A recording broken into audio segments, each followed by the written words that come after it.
एक जगह अपने रिश्ते के लिए लड़की पर शरई नज़र डालने के लिए गया। लड़का बैठक में लड़की के बाप के साथ बैठा था कि नकाब पहने हुए एक बापर्दा लड़की अंदर आई। लम्हा भर के लिए लड़की को बागौर देखा और कुछ कहे बगैर वापस चली गई। नौजवान ने लड़की के बाप से शिकवा करते हुए कहा, उसने तो नकाब नहीं हटाया और ना ही मैंने देखा है। लड़की के बाप ने कहा, बेटे उसने मुझे कहा था कि अगर मुझे लड़का पसंद ना आया तो मैं नकाब नहीं उतारूंगी।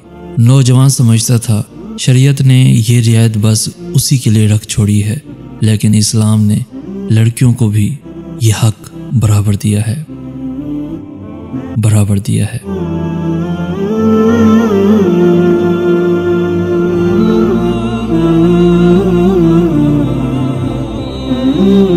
कहना तो चाहिए कि लाइक, शेयर और सब्सक्राइब करें, मगर मुझे लगता है कि आप वही करेंगे जो आपका दिल चाहता है। तो अल्लाह हाफिज़।